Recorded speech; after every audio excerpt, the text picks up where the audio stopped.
하나님 감사합니다. 오늘 우리에게 말씀을 주셔서 감사합니다. 주의 말씀이 나에게 말씀하시고 그 말씀을 붙잡아 오늘도 주님의 길을 따라갈 수 있도록 나의 마음과 생각과 의지를 지켜 주시옵소서. 예수 그리스도의 이름으로 기도합니다. 아멘.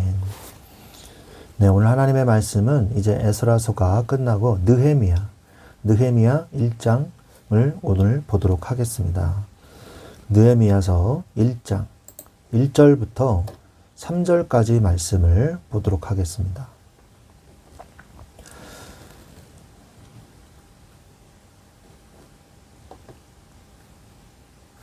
같이 보겠습니다. 하가랴의 아들 느헤미야의 말이라. 아닥사스다 왕 제20년 기슬루월에 내가 수상궁에 있는데 내 형제들 가운데 하나인 하나니가 두어 사람과 함께 유다에서 내게 이르렀기로 내가 그 사로잡힘을 면하고 남아있는 유다와 예루살렘 사람들의 형편을 물은즉 그들이 내게 이르되 사로잡힘을 면하고 남아있는 자들이 그 지방 거기에서 큰 환난을 당하고 능욕을 받으며 예루살렘 성은 허물어지고 성문들은 불탔다 하는지라. 아멘. 네. 오늘 말씀의 제목은요, 거룩한 마음의 부담감을 가져라 라는 제목입니다. 네. 부담감을 가지라. 이 말 자체가 여러분에게 부담이 될 수도 있겠습니다. 그러나 거룩한 부담감은 우리를 살리는 영적 부담감이에요. 거룩한 부담감이에요. 그래서 우리는 이 거룩한 부담감을 느껴야만 합니다. 그래야지만 주님 앞으로 주님의 뜻대로 나아갈 수 있기 때문이죠. 느헤미야서 1장은요. 무너진 예루살렘의 소식을 듣고 반응하는 느헤미야의 모습을 보고 다루고 있습니다. 당시 느헤미야는 페르시아 제국의 수도 수상궁에서 왕의 술관원이라는 고위직에 있었습니다. 그래서 왕과 함께 움직이고 있었던 거죠. 그는 굳이 멸망한 이 조국의 아픔을 자신의 아픔으로 삼을 필요가 없는 세상적으로는 성공한 사람이었던 것입니다. 그러나 그는 자신의 안락함보다 하나님의 도성 예루살렘을 더 사랑하는 그런 사람이었어요. 그래서 오늘 말씀은 편안한 삶에 안주하지 않고 하나님이 주시는 거룩한 부담감을 안고 기도의 자리로 나아가는 그러한 느헤미야의 모습을 우리가 보면서 우리의 안일함을 깨닫고 하나님의 관심이 있는 곳에 우리의 마음을 두는 그러한 결단의 시간이 되는 이 시간이 되시기를 바랍니다. 느헤미야서 1장의 전체 내용을 우리가 좀 살펴보면요. 우리가 1장 1절부터 3절까지 읽었죠. 아닥사스다 왕이 술관원으로 왕궁의 안락한 삶을 누리던 느헤미야는요. 유다에서 온 형제 하나니에게 예루살렘의 형편을 묻습니다. 그는 백성들이 큰 환난과 능욕을 당하고 성벽은 무너지고 성문은 불탔다는 비극적인 소식을 듣게 됩니다.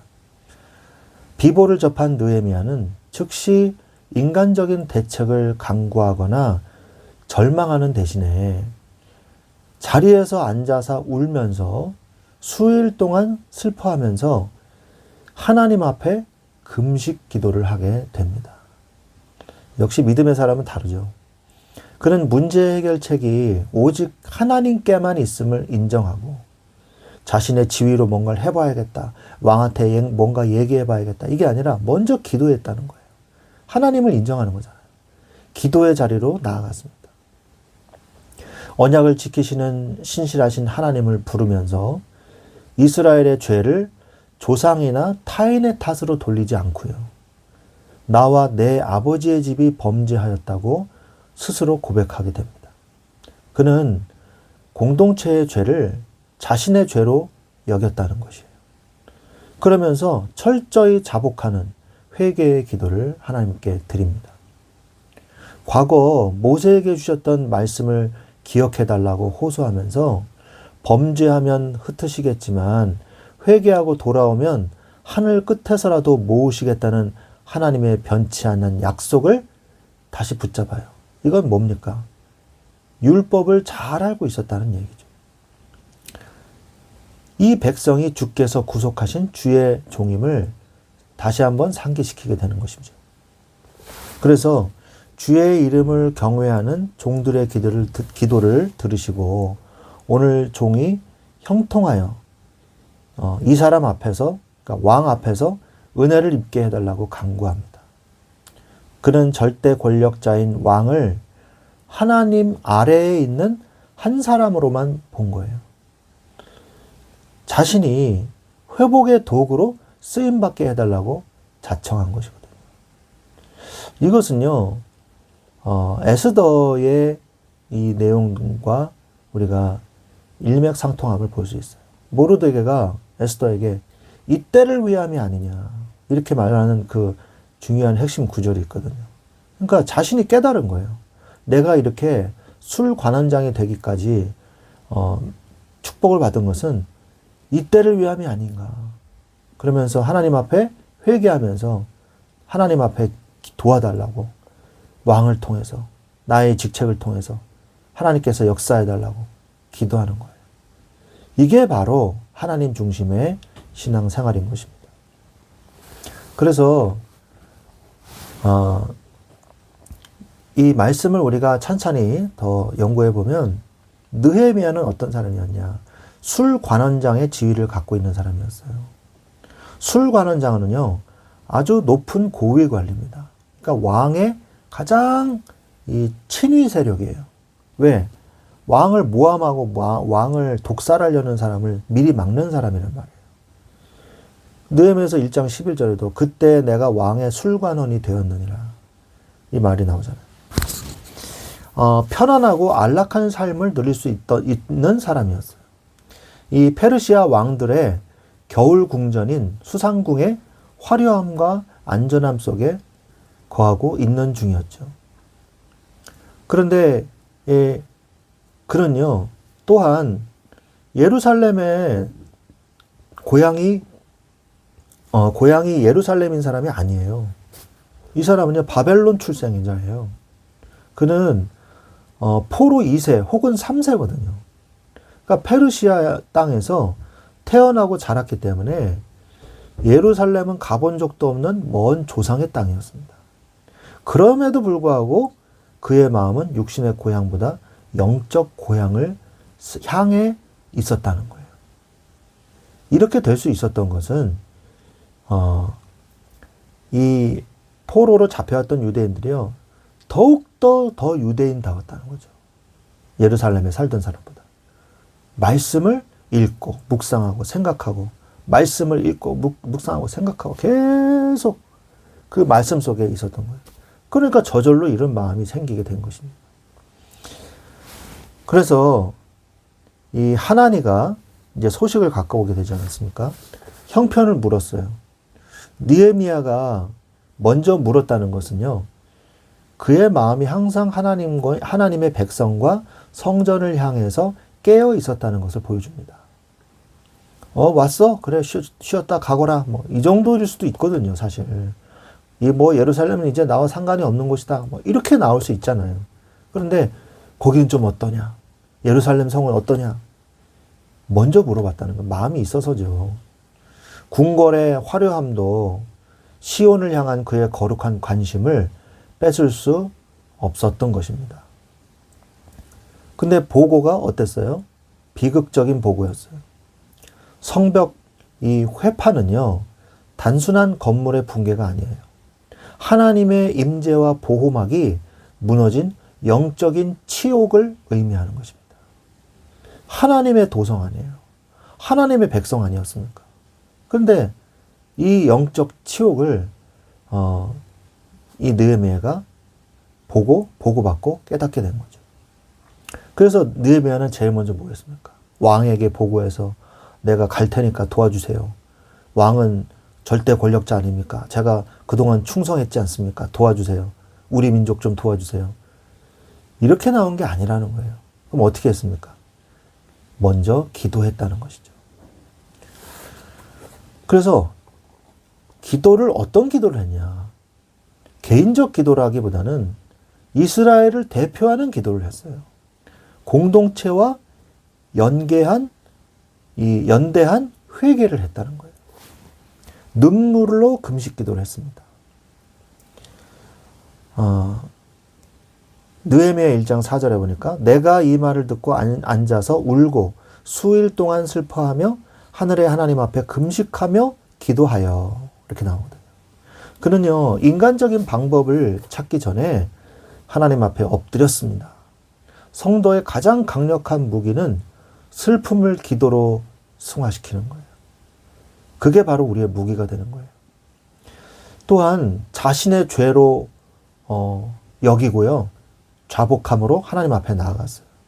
느헤미야는 백성들의 죄를 남의 탓으로 돌리지 않고 자신과 자신의 가문의 죄로 끌어안고 철저히 회개했습니다. 우리 교회도 마찬가지예요. 교회도 교회 공동체잖아요. 공동의 책임이 있는 거거든요. 언약에 근거한 간구를 했어요. 말씀을 붙잡았습니다. 말씀을 붙잡고 기도했어요. 기도의 능력은 내 감정이 아니라 하나님의 변치 않는 약속에 있는 것입니다. 그는 하나님이 기억하셔야만 하는 언약을 내밀면서 호소했어요. 그러면서 형통함을 구했습니다. 여기서 느헤미야서 1장 11절에 보면 오늘 종이 형통하여 이 사람 앞에서 은혜를 입게 하옵소서 하였나니. 그래서 이 사람은 누구냐? 아닥사스다 왕을 가리키거든요. 이 사람 앞에서 은혜를 입게 해달라는 말은 무슨 말일까요? 느헤미야가 절대 권력자인 왕도 하나님의 주권 아래에 있는 한 명의 인간으로 보았다는 것이죠. 그렇기 때문에 담대하게 이렇게 기도할 수 있었던 것입니다. 우리는 오늘 이 느헤미야의 이 태도를 보면서, 신앙적 태도를 보면서 어떤 은혜를 받아야 될까요? 거룩한 삶으로 그 삶으로 가시기 바랍니다. 육신적인 안락함을 느헤미야는 포기했어요. 수상궁의 안락보다 예루살렘의 수치를 택했어요. 그는 자신의 지위를 자신의 쾌락이 아닌 하나님의 백성을 구원하는 도구로 사용하기로 결단했던 것이죠. 또한 그는요, 기도로 준비된 헌신을 했습니다. 그래서 4개월 동안의 기도를 했거든요. 4개월 동안의 기도는요, 그가 안락함을 버리고 고난의 현장으로 갈 수 있게 만든 영적 동력이었어요. 그리고 또 그는 거룩한 삶을 살기를 바랬습니다. 하나님의 관심에 나의 관심을 맞추시기 바랍니다. 느헤미야처럼. 하나님이 아파하시는 곳에 나의 눈물이 있어야 돼요. 교회와 이 형제의 아픔을 외면하고 나 혼자 평안한 것을 누리는 것은요, 그거는 거룩한 삶이 아닌 것이죠. 그리고 하나님의 뜻에 나의 뜻을 맞추십시오. 나의 이 성공과 출세가 목적이 아니라 내가 선 그 자리, 느헤미야에게는 술관원의 자리죠. 그 자리가 하나님의 뜻을 이루는 사명의 자리가 되어야 됩니다. 나를 왜 이 자리에 앉혀놓으셨을까? 나를 왜 이 직장에 오게 하셨을까? 나를 왜 이 가정에 오게 하셨을까? 다 이유가 있는 거예요. 또한 하나님이 힘과 능력을 그때 주십니다.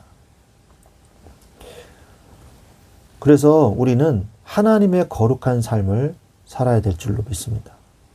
하나님의 뜻을 먼저 발견하세요. 무관심을 깨고 질문하십시오. 주변을 돌아보고 하나님의 교회가 처한 형편을 살피는 것이 시작입니다. 그리고 또한 하나님의 뜻을 위해서 기도하십시오. 문제를 발견했다면 비판하기보다 먼저 무릎을 꿇으세요. 그리고 회개 없는 개혁은 또 다른 상처를 낳습니다. 하나님의 성령의 감동으로 계획을 세우고 실행하세요. 기도는 행동으로 이어져야 됩니다. 느헤미야가 왕 앞에 나아갈 준비를 했듯이 거룩한 삶을 위해 구체적으로 헌신하고 결단하십시오. 우리 사랑하는 성도 여러분, 느헤미야는 페르시아의 화려한 궁전에서 남은 여생을 편안하게 보낼 수 있었습니다. 그러나 그는 동족의 환난 소식을 들었을 때 그 안락함을 거룩한 부담감과 맞바꾸었어요. 그는 울었고 금식했고 기도했습니다. 그리고 마침내 자신의 지위를 내려놓고 무너진 성벽을 재건하기 위해 나아갔습니다. 오늘날 우리에게 필요한 것이 바로 이 거룩한 부담감입니다. 나만 아니면 된다. 이런 식의 안일한 신앙에서 벗어나십시오. 하나님은 지금도 무너진 교회의 성벽을 바라보며 함께 울고 함께 기도하고 거룩한 삶으로 나아갈 그 한 사람을 찾고 계십니다. 여러분이 서 있는 곳에 그곳이 편안한 수상궁입니까? 아니면 예루살렘 무너진 성벽 앞입니까? 이제 눈을 들어서 무너진 예루살렘을 바라보십시오. 그리고 기도를 시작하십시오. 하나님께서 여러분을 이 시대에 느헤미야로 사용하셔서 무너진 곳을 보수하고 회복시키는 그런 축복을 누리는 그 자리의 한가운데 여러분들이 서시기를 우리 주 예수 그리스도의 이름으로 축원드립니다. 아멘.